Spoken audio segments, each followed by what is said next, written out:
process. So welcome everybody to talking about webinars today. I'm Mike Handcock, the chairman of Circle of Excellence Group of Companies. And what we're talking about today actually comes out of our Global Expert Institute, which is one of our brands represented by the dragon. And this comes out on how to promote your business. And we're really going to talk about the webinar way of doing things and webinar funnels today. And it's going to be a lot of time for questions at the end. The presentation's not necessarily overly long today, but this is such a fantastic way of you and I reaching people, not only in our own communities, but around the world. Now, I hear a lot of people say, oh, aren't there too many webinars? Aren't they done to death? You know, et cetera, et cetera. The answer is there were too many live events before and they were all done to death. So people make choices. We're running a webinar today. There's a group of you on here. We know on average we get about another 130 odd listens to the webinar in the 24 hours after we do these webinars. So yep, if you do them, people definitely step up and watch them. And the idea is to keep them varied, but let's jump in here. So with that, I want you to think of a webinar like it's virtually an online keynote.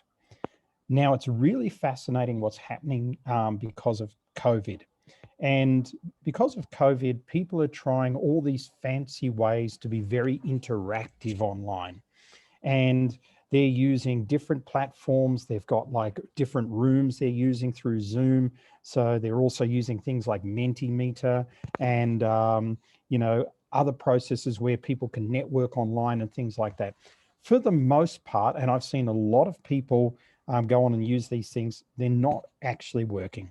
So we've found that the best way to actually do this is to, you know, basically use your normal charisma and drive an online keynote. Try and keep it shorter than you would when it's offline, because you certainly don't have as much audience interaction. So for instance, I can see some of your faces there. I know Philippe's looking at me. You know, I can see Natalie's looking off to the left. I can see Sarah's looking at me, and I can't see Nicola's picture at the moment. She's probably patting and feeding the dog. So this is something that you don't know when you're actually doing it live in front of an audience. You know, definitely you can see people there on their phones. There's Nicola back again. I wasn't saying you had to turn your camera back on, Nicola, but I was certainly saying that on an online thing, people are not as engaged, right? So therefore you need to do things differently. But let's have a look at the way in which you should put this together. Now, I'd suggest you take a screenshot, because I'm just going to go through the macros here of this, and that you can have a look at the micros afterwards.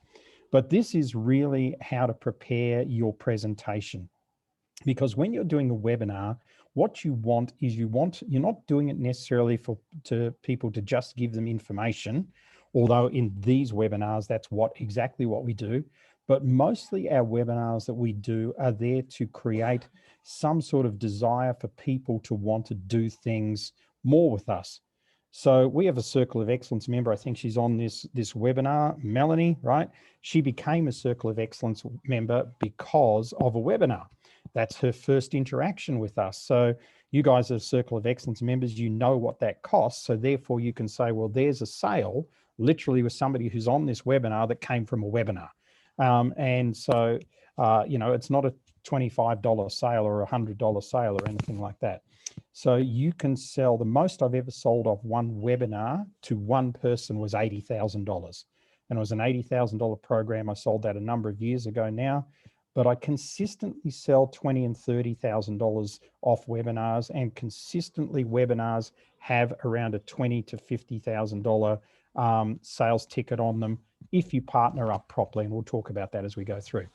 So the first stage is you've got to design, you've got to prepare your presentation, design it, customize it, practice it. Now, I certainly don't have this set up now, but if you want to run a webinar where you're going to be pitching a product or a service as part of that, it's almost best to write out the bullet points of the script and have it in the presenter's notes and set up your screen so you've always got those bullet points in front of you that you can refer to. The other thing is to make sure that you try and look down the barrel of the camera, right? So you're not looking off to the side or like that, but try and look down the barrel of the camera as much as you can. Then you make sure that you test any payment gateways that you've got on this, and then you have to create and control that environment. So whilst I'm outside today, if I turn this background off, you'll see the hotel room behind me. There's a tree just off to my right here. And you will hear a little somebody hammering if you really got good ears at the back next door somewhere. I've set this up for the light. I'm using all natural light. So you want to set it up in a way in that everything that you have, your glass of water or whatever you've got there, basically sits with you, and that way you are set to go. Then the first part of the webinar is framing, and framing quite literally is like the frame on a picture. It's how you are going to frame what you're going to talk about during this webinar. So there's some keys to this. We love to use, and if you watch any of our for-profit webinars, we always use introduction videos. So the video will introduce Mike, it will introduce Lundy, it will introduce the topic that we're speaking about or something like that. We often use transference. Transference is where you're taking somebody else's power and matching them with yourself. Now, you can use transference in your own business, which is, when we tell people don't meet in cafes, meet in 5-star hotels, because you're giving the appearance of being 5-star by meeting in a 5-star hotel. Whereas when you meet in cafes with prospective clients, you're giving the appearance of being cafe prices. So that's an illustration of transference. So transference on a webinar is maybe bringing guests on the webinar that are even stronger than you are, even if they're just there for a time, but their brands are better on that type of thing. It adds their brand to your brand, and that's transference. Then the next thing is creating the alpha state. And creating the alpha state really means essentially taking control. And it's harder to do online than it isn't. So if you guys could just do all of this for me right now, if you guys could just all turn your microphones on so I can hear all of your background noise. I just want to hear all your background noise. So Natalie, I can see your microphone. Hang on, let me go to the broader view here. Yeah, Mary's got a, John, thanks. Great to see you, John. Okay, turn them all off again.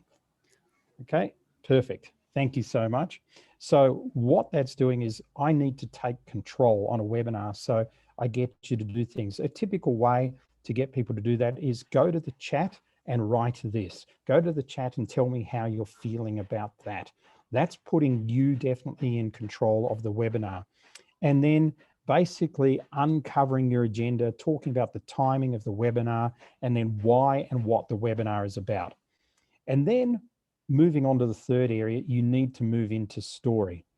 Story is really the visual pictures of the background of what this is going to be about. So what I mean about that is I really mean story is, if you like, it's your hero's journey, why you're the expert on this webinar, how you got to learn everything that you are learning there. Story is about the emotional roller coaster that you went on to become the best of the best at what you do, or to become the best coach, the best consultant, the best speaker, the best builder, the best plumber, the whatever it is that you're doing. And also intermittent with those are case studies. And case studies are a great way of telling stories. Case studies are ways of having a slide in your webinar that says, here's Philippe. We've been working with Philippe for the last 3 years. When he started, this is what he was doing. Then we worked on this and this and this, and this is where he is now. And, make sure that you get those approvals from your case studies to actually put them in your webinars and things like that. I remember I didn't do that once with one client. I didn't think she'd worry. And then she came back to me. She said, am I in one of your webinars? And I said, yeah, you actually are. And then I sent her the case study slide. And she said, oh, no, that's really good. Thanks for branding me. But at first I went, oh, jeepers, I forgot to ask her. Because so make sure you definitely ask people. And then the solution that you found. So your story needs to start like this. It's a bit like Frodo. It's a bit like, I used to lead a normal life. Then I found somebody who opened this world to me. And then I went on this journey, but there were these trials and tribulations, and I had to slay a few dragons. Whatever those dragons were for you, maybe they were problems that you had in business, maybe they were, diplomas or certificates you had to get, et cetera, et cetera. And then I popped out the other end, and this is what I do now. I now have the magic bullet that cures everything for you guys, the listeners on my webinar. That's story. Now, it's very important that you do these in this order. When you do these in this order, it doesn't sound salesy on a webinar at all. It very much positions it properly, okay? And then we're going to move into what we call the uncover zone. So this is where you basically repeat, okay, so now that you know a bit about me, where I've come from, this is why we're here, this is what we're going to cover. And so then we say we future pace. So we say, by the end of this webinar, you'll learn this, and within 3 months' time, you'll be able to do this. And then you focus into 3 core issues. And you often at this point want to let people know on webinars, and you can do this very interestingly through conversations. So actually, let me do this. I'm going to stop the share for a minute. I'm going to come to the chat. So we'll actually do an illustration of this for you guys. So let me just open my chat, which I don't have open here. And had a nice dinner tonight, soon time for bed. Hi, Garth. How nice to see you here. I have a 3D printer beside me. That's noisy. Yeah, thanks, Philippe. So let me jump into what I want to ask you now. So I'm interested to find out from you guys, say the one, well, let me ask you this. Is it better for you? Here's a simple question. Do you think it's better and simpler to get more business from existing clients? That's answer A. Or to go out and hunt for new clients? Answer B. Just type it into the chat, A or B. Is it better and simpler to get business from existing clients? So we've got a lot of A's there, or to go and hunt for new clients. Okay, a lot of A's coming through. Okay, great. So we've got enough there of people. So thank you so much for doing this. So I'm going to illustrate a point here. Harvard University study in 2017 of 10,000, I think it might have been 14,000 companies, proved unequivocally it was 73% more financially viable to chase new business. So I saw your face, Sarah. So I'll repeat that again, 73% more financially viable to chase new business. So that knocks on the head everything that we were ever taught, because the first time I learned that, I had an A next to it as well. So what I've done there and illustrated to you guys is I've illustrated that there are some things here that you may not know that I now know. Okay, so what this novelty and stuff does that you put into this, and I do like to flip in my webinars backwards and forwards from having a formal presentation to talking like this and being off the cuff, and that's just because I've got the confidence to do it. Okay, Garth and Ian put in B there, so I don't know if they were last minute slip-ins or not, but we'll say you guys are geniuses and you knew this, so well done. But it's nice to have a question that people can't answer in there. So maybe another question there I use often would be, and this could be if you're running something with corporates, for instance, what percentage of your staff are currently looking for a new job? Give us a percentage. People will put their percentages in, don't bother doing that. And the answer is Forbes magazine, a study of over 100,000 businesses, 83% of staff over 100,000 businesses are looking for a new job. 83% of staff. Well done, Philippe. You had 80 in there. So let's jump back in now to the presentation. Okay, here we go. So in this uncover section, what you're doing is you're laying out what the problems are. You're showing people that they have problems in this webinar that you can potentially solve. So if I were doing a webinar and pitching you on webinars, the problems I'd be sharing with you are you're not reaching your audience, you've got COVID, can lock you down again and again and again in any shape or form, you're not being global enough because of that, and also you're not fundamentally used to selling online, so therefore you've got all these problems. I could list those for you and use some examples there. Then we're going to move into this thing called pivot. And pivot, the fundamental thing you want to use out of this in webinars is why now? So why are we talking about this today? And this is a great place to bring in another case study or maybe a second case study. And this is where you can bold the issue and show the journey of this case study from where they are to the next part. So between this uncovering, which are the core issues, and the pivot really, this is where you sort of download what most people would call the content of the webinar. Now, I'm not using this format on this webinar. This is purely an informational webinar because I'm not trying to sell you anything. But if I was trying to get you engaged in one or more of our products and services, then I would be sharing more problems, letting you talk about problems, letting you come up with more problems, and deepening the issues here. and I wouldn't be giving you solutions. And here's a clue about when you get to solutions, which is in the area of the prize. Now, the prize would be a graphic of your product or service. So I have a graphic here of, this is actually a whole sales process, but it's appropriate to webinars as well. You don't need to use all of it, but there are various components, normally 5 to 8 components in each of one of these sections. That's why I said take a screenshot if you haven't done this already. But you know, in doing a webinar, you might just pick 3 or 4 out of each one and actually build your webinar based on this. But if I was doing the graphic of the product, I would now release this graphic to you. And already when you're looking at this graphic on screen, you're going, how am I going to absorb this? And now we're already like 20 minutes into the webinar, and in fact, 16 minutes into the webinar. How am I going to absorb this and actually put this all together and learn from this? Now you're already deciding you need more. You're already deciding you need more. So the key to selling on webinars is you never tell people how to do things. You simply tell them what to do. So I'm going to use an illustration here in pricing. I've told you you need a graphic of your product, but I haven't told you how to put that together. I haven't told you what works and what doesn't work. So therefore, I'm telling you what works is more science. So I'll get into the how. What works in a graphic is science, proof, social proof. That type of thing is going to work for you. Case studies, backing it up will work for you. What won't work is a very, very simple graphic saying step 1, step 2, step 3, because then anybody figures they can do it. They don't need you. Also in pricing, you want people to understand the benefit of the benefit. Let me explain that. So if I hold up my iPhone, so there it is. Feature of the iPhone is, you know, it's got a screen that goes full way around there. The benefit of that screen is that I can use every surface on there, okay? But the benefit of that benefit, the benefit of being able to use every surface on there to see is that I don't have to squint as much, so therefore it's actually going to protect my eyesight over phones with smaller screens. So this phone is actually giving me better eyesight. That's the reason I buy my iPhone.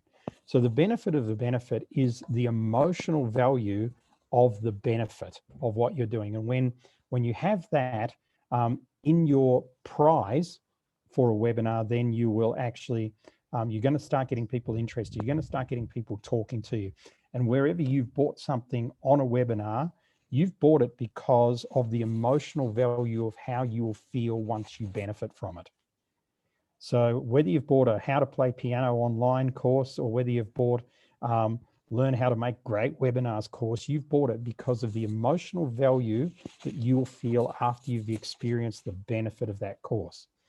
Then after the pricing comes in, you know, and generally one more thing in pricing on webinars, which is important, you see a lot of people do a takeaway on it. Well, this offer is only going to be available for 24 hours or for 15 minutes after the webinar or something like that. That's a takeaway. Or they might have some question. You have to answer these 3 things before you're even allowed to buy this. That's a typical thing that happens on webinars that you can utilize as well without making it too American. So now we're going to move into unveiling.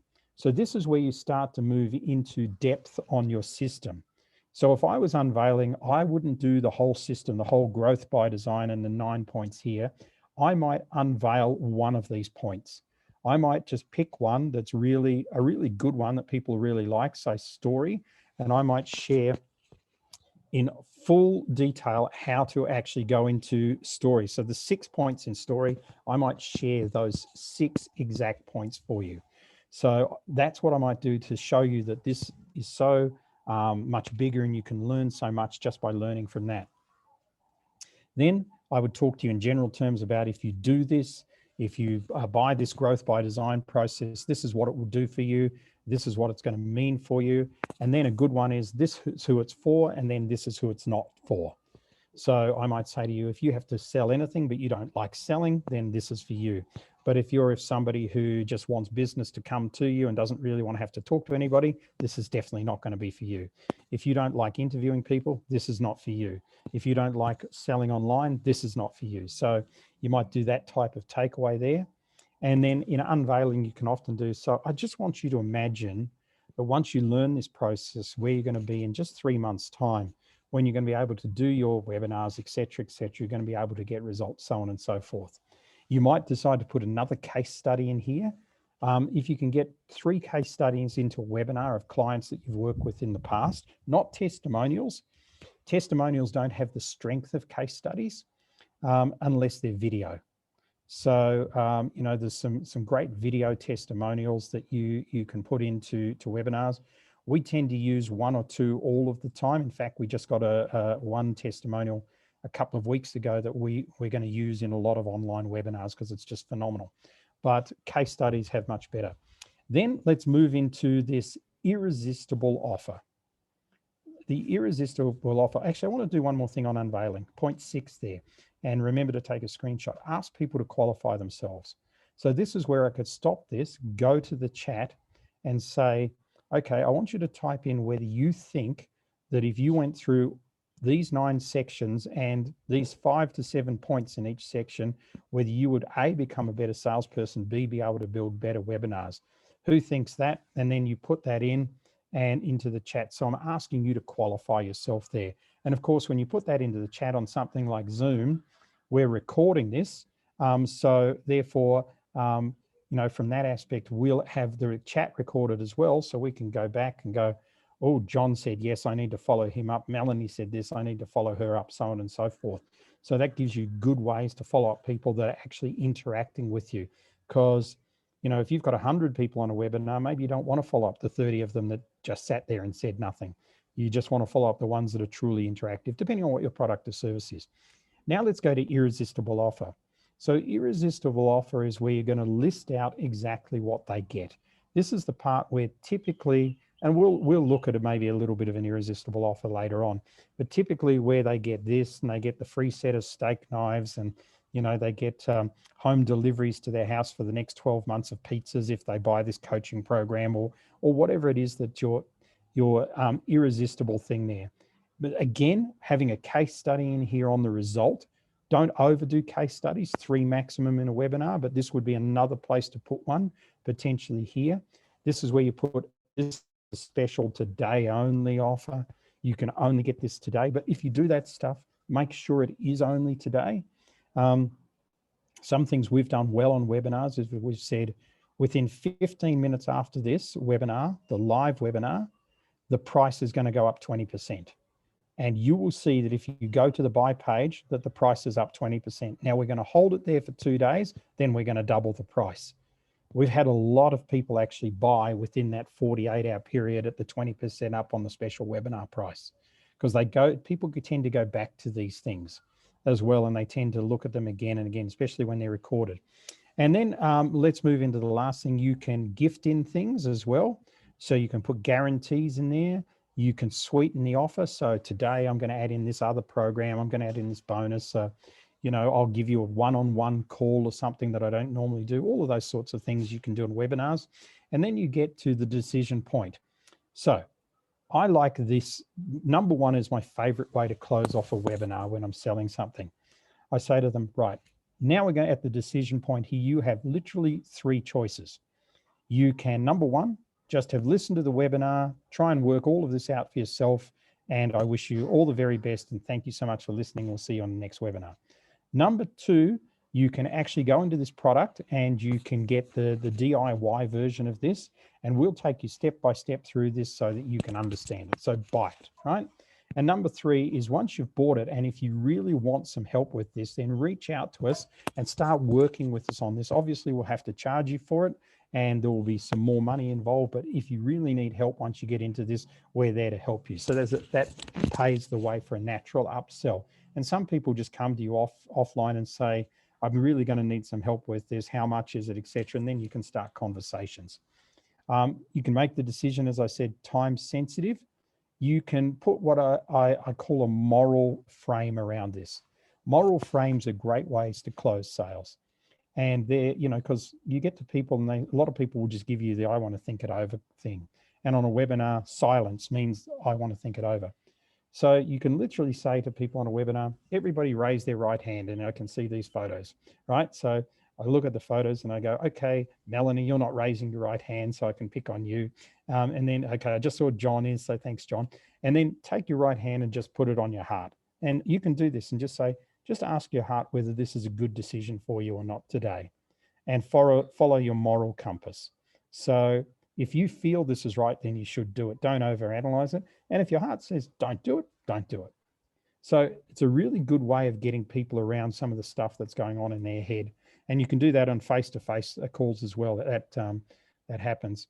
Then you helpfully, also what helps in the decision-making process is to share with them how you're going to onboard them, what happens next. Not just that you'll buy and disappear and you'll never hear from us again, but what goes on next.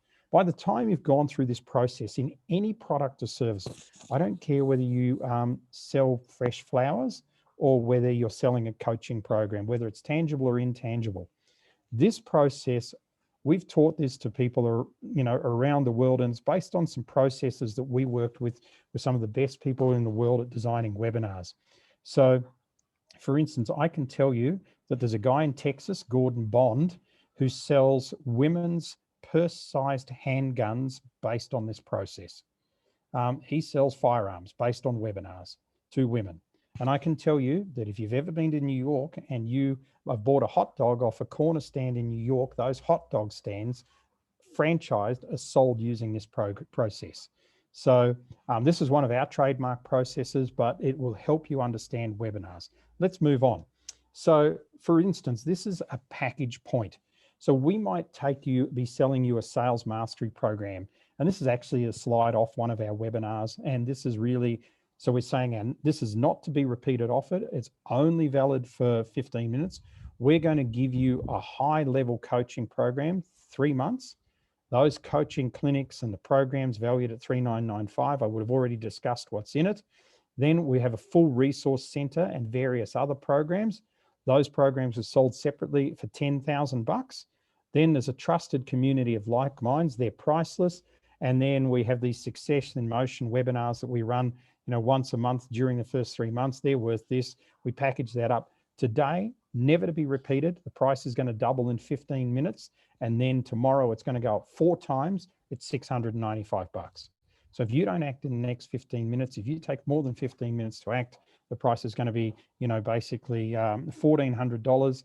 And then tomorrow it's going to be around $5,000 for this. So, you can do this. This is a typical way in which you could stack value on a slide. And the quality of slide is going to be really important. As you can see on this program, I'm using the blues and greens because they're trusted.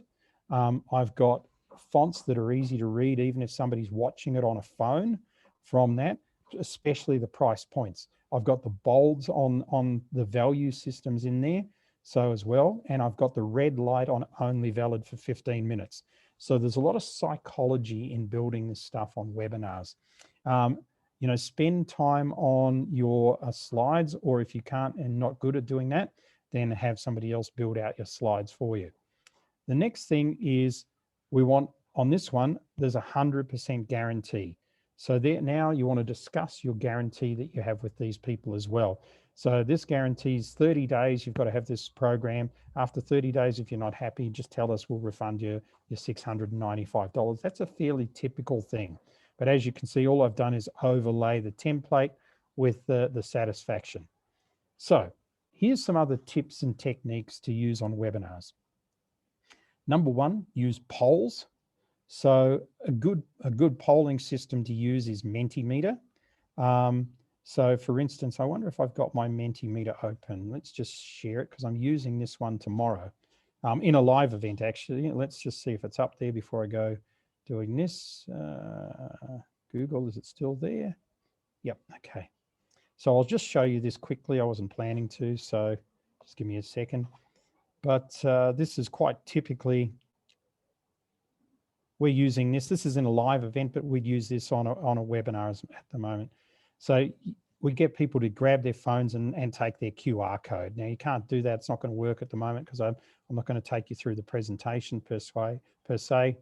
And then we're going to ask them this next question. What most likely keeps you up at 3 a.m. presently? So remote staff, sales targets are an unknown future. We've got about 20 odd people coming to this event. It's a live event. So that's the first question we're going to be asking them in the middle. But we could do this on a webinar with corporations. And say we've got a bunch of CEOs on a webinar, we could use this. And then as they're going to click on the QR code with their phone, and then they're going to go, it'll take them straight to this question. They just answer the question on their phone, and then it's going to average them all over all of them. Next questions, only 3 questions here. What do you need most now? Stronger, more cohesive leadership, maximize sales opportunities, or credible resources? That's the second question.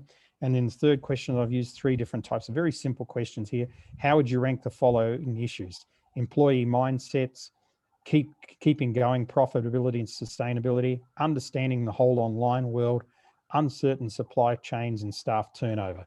So we're going to be using that system tomorrow, but that's just an example of how you can use quizzes and things like that online. So the other thing is to make them interactive. I like to make webinars as interactive as possible, but also to keep it fairly keynote-y. So today is fairly keynote-y. I'm talking at you. We'll get into questions later on. I want to deliver the stuff. I don't want to get involved in answering questions during content per se. Then when you have a pitch, it's really great to pitch early. So let's go back a couple of slides. So see there where we have frame control. So frame control, I might be saying to them, in today's webinar, we're going to be learning about the 9 elements of the growth by design technique. I'm going to spend around about 25 minutes discussing those. I'm going to show you some case studies. In fact, I've got 3 to show you of people in different industries and how they're utilizing this and what some of their outcomes have been. For those of you that want to go deeper on this, towards the end, I'm going to be outlaying an offer for you, which has a time-sensitive trigger on it of just 15 minutes to take up the offer. At the end of that 15 minutes, we actually double the price on it. So I'm going to make you aware of that now so that you can make sure that if this is for you, you can have your credit cards ready at that, because you've literally got 15 minutes to do that deal. That's going to be what we're going to do today. So to give you, come back, pitching early. So now what I've done is I've set the scene that there's going to be a pitch. Then during the techniques, I'll be mentioning, oh, listen, by the way, when I get to the pitch part of this, you're going to find this part of it really interesting, because I'm going to be going into more detail about this section and this section. So the more you do that, the better it is and the less salesy it is. Now, this is a strange part of psychology when you're selling one-to-one or one-to-many, and particularly online. If you do a webinar and at the end of it say, listen, by the way, just before I go, I have this program, boom, boom, boom, people are going to go, salesy, American, not interested, checking out. If you do it the way I just did, then actually their psychology goes, well, I knew it had to come at some point. It's great that he said it up front. I trust him more. And actually, I'm intrigued to see a bit more about what this is about. It has that weird effect on people to do it that way. Then, if you want to get people to stay to the end, which is often difficult on webinars, if you look statistically and you have to check your own statistics, but on average, only about 60% of people stay till the end of a webinar, then offer them a free gift to stay and pitch the free gift in the frame control at the start. Say, listen, by the way, for those of you that do stay to the end, what I'm going to do is I'm going to give you our white labeled how to actually integrate the growth by design technique into webinars, so you too can run webinars just like this, blah, blah, blah. I've just made that up. We don't have one, but you know, whatever your free gift is. And you can also try and get this to be more than an online relationship with people. If you can move them offline, even into a small group of, 15, 20 people that you have on a Zoom call once or twice, which is much more of an offline basis where you can share thoughts and that in any product you're selling, like a masterclass or something like that, it's going to increase your sales a lot more. Mostly on a webinar where you're selling something, you want to sell the ongoing journey as much as the product. So if this is a starting point for them to enter your ecosystem, then you tell them it's a starting point to enter your ecosystem. You tell them we have so much more to what we do. You know, I might turn around and say, well, I've got the Circle of Excellence Group has these 4 companies you can see behind me here. Tell a little bit about that and how different people started simply by buying off a webinar, and then they ended up doing this and this and this. People like to be sold the dream of a journey. You know, that's why we love travel. It's the journey. We're natural travelers. We're natural journeymen and journey women. So in your webinar, share that, hey, our journey doesn't stop when you buy this, and thanks for coming, and we'll bank your check and see you later. There's much more that you can uncover as you get into us. And then let's move into now how you actually get your webinar out to the world. Joint ventures. Joint ventures are going to be the simplest way for you to get your webinar out to the world. Somebody already has your exact audience. Somebody already has them. The people, the core avatar that you've been seeking and seeking, somebody actually has that already. Who is that person? What is that association? Who is that organization, etc.? And then what do you need to do to motivate person in control of that audience to then agree to host you to all of their people for your webinar, where you're selling, Sarah, your book writing course, where Mary, you're selling some of your systems that you do, Robert, where you're selling your sales processes to them, Philippe, where you're selling your interior design, your design work to them, etc., etc. What do you need to do to motivate them to do it? It's not always money. In fact, often with these joint venture partners, I'll say, well, you know, how about you do something where you promote me to your audience? So we've done a number of those. We've got 3 of them that we do regularly once a year. And I just had another guy approach me yesterday, American, who's got a really large base, who wants to do a JV. I'm going to say no to him because I don't actually like his stuff so much. So I'm not going to expose him to our audience. But once you get up and about, you get different people approaching you. But just think about it. Who already has your audience? Does, you know, if you're after accountants, is there an accountancy association? Are they all members of a certain golf club? You know, those type of things. Once you can start to run webinars into places that already have that audience, that's where you're really going to start to make more money out of webinars. And I don't think it's important how many are on the webinar. If you've got a $25 product and you're selling it to 10 people, that's probably not a good use of your time. If you've got a $25 product and selling it to 1,000 people, that's probably a good use of your time. And then the other thing is to make sure that you can make those webinars evergreen as well. All of our training webinars like this one are all evergreen, available to you. As I said at the start of this call, you can go back through the YouTube site where we do load them all to later on. Nicola puts the links in our various sites so that you can go back and look at this one and other ones time and time again as you see them. But then the other thing with JVs is you have to have feedback loops. So feedback loops mean once the webinar's been run, how you actually go back to them and you say, well, this was the statistics. It's fascinating to give people statistics. You know, I have one friend, he's American. We do JVs with him. And the first one he said to me, well, Mike, you know, basically our audience will come in, we'll have probably 3,000 people, you know, joining you on your webinar. So I was able to go back to him and said, dude, we had 500 people. You know, they weren't really in the target market. 25% of them joined up to 15 minutes late. So they didn't get the frame control at the start, and 65% of them stayed till the end.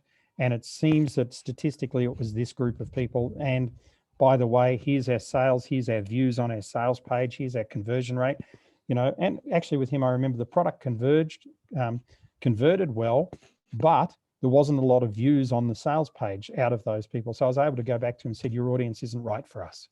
We need a different audience. So then we're able to then target market his audience and give a certain sector. And since then we've got stronger results from that. So going and doing those feedback loops with people is also really important. So that's what I wanted to share with you today. Technically, I'm going to stop the share now and let's jump into questions. I'll go and have a look at the chat, see if there's anything I've missed there. Yes, and Garth, you're quite right. No decimal places after the price, unless you're doing $24.95, then it's probably worthwhile doing it. And just to give you an example of how powerful webinars are, on average, we run a certain number of webinars a year. They run 24/7. So at one stage, I think Nicola might know better than us. We've probably got about 6 up that run. On average, we average $24 US a view of our webinar. So every view we get on our webinar makes us around about 24 USD. So, you know, if you get 1,000 views, that's 24,000 USD that just sort of ticks away. We run them in campaigns, we run them in blocks as well. So we include those webinars, we include our summits that we do. So we do 2 summits a year where we have different guests on, but we don't include these webinars because we don't sell anything. Melanie, how long is the ideal time frame for a webinar? 45 minutes. Now, there's another side to that in that some of the American stuff that you're seeing is webinars up to 3 hours long. And what they work on is they work on the fact that people drop off. And if you're there for, you know, by hour two, you're going to stay to hour 3, and then you're probably going to buy. So that is actually not a bad point, but I just can't be bothered doing it for that long.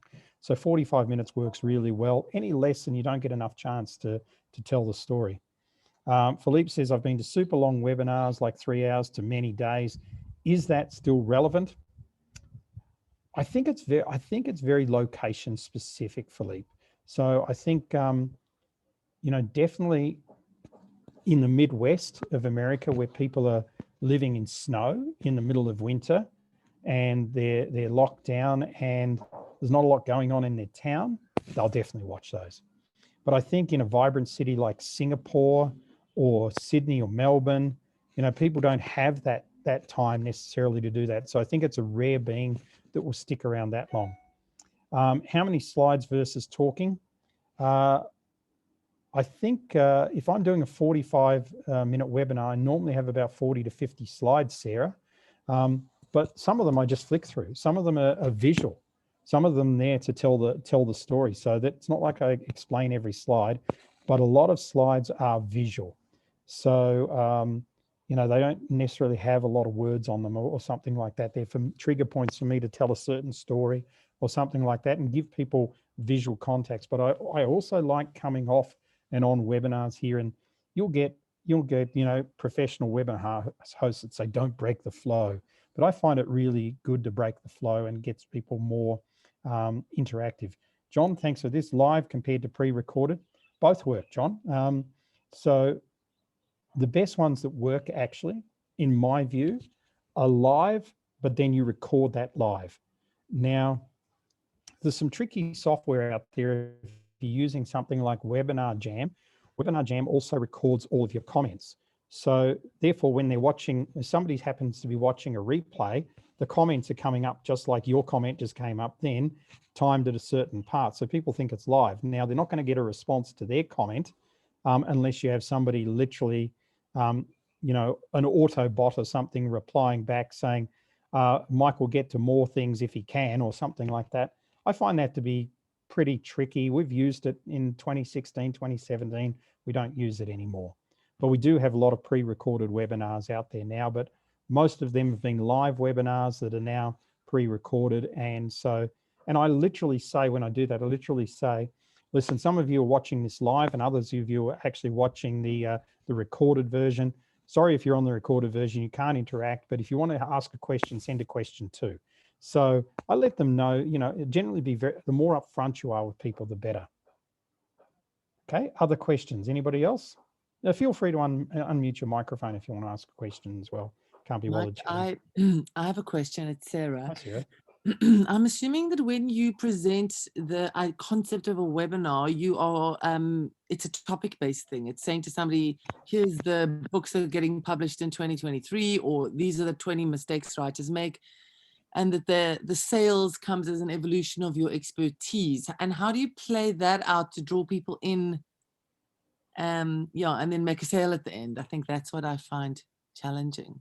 Okay, great question, by the way. So yes, absolutely, they're topic based. And so what you would do is go and use a tool called Headline Analyzer. Just Google Headline Analyzer, and it's a really good thing for getting your copyright. So for instance, we use it all the time. We don't send too many emails out these days, but when we do send emails out, I use Headline Analyzer. And so, you know, once we get a rating of 70 and above, which is hard to get on that, we're pretty comfortable with our headline. But The best headline of 2017 was this. I don't suggest you run your webinar on this, but how to get your wife to want to have sex with you again. So if you look at that, you can see that that webinar might attract a whole lot of people to it, okay?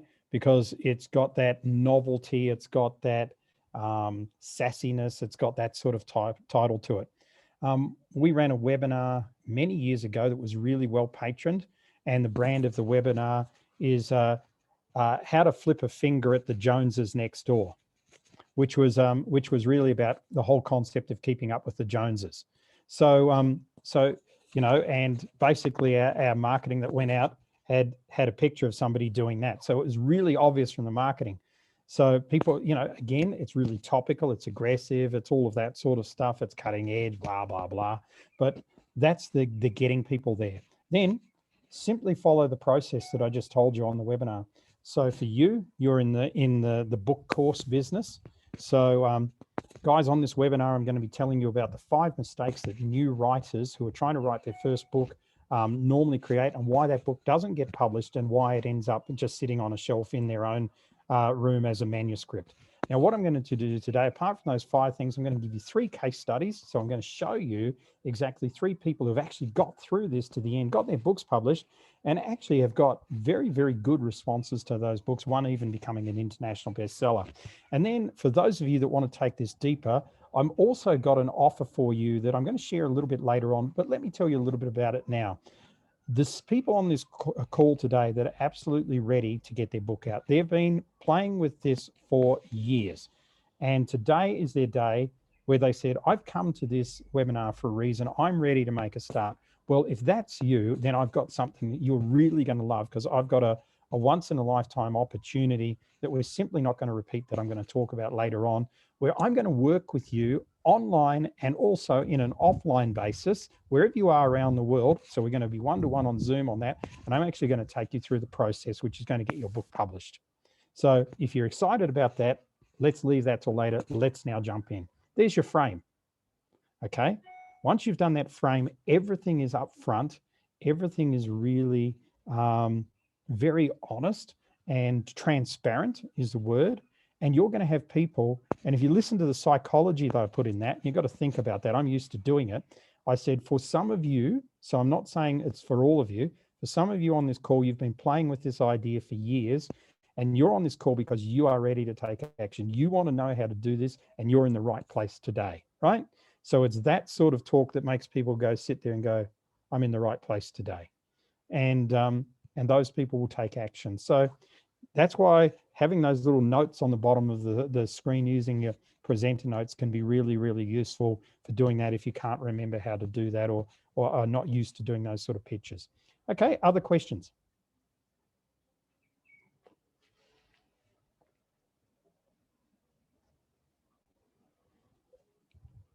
Great. Well, I'll take that to be the end of our questions for today.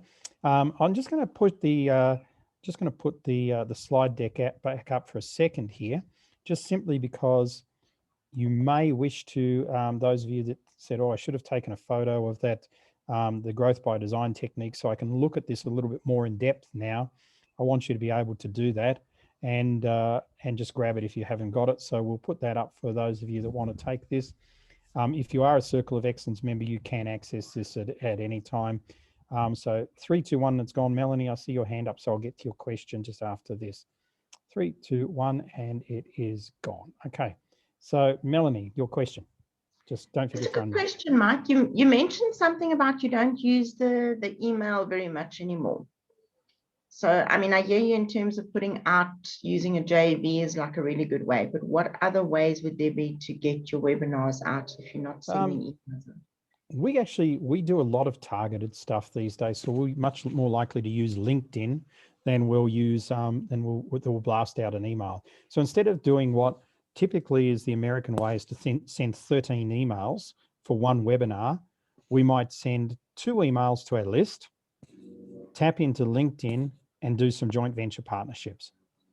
And we may even re-record a couple of slides in the webinar. Now, you can record, depending on whether you know what programs you're using, you can record slides slide by slide. So that makes it useful in sort of recording introduction slides by saying, this could be my introduction slide. So imagine if this is it and I say to you, hi everybody out there today, and a special thanks to Melanie Rothman for hosting this webinar today, to her tribe. Really great to see you guys. Let's jump into the presentation.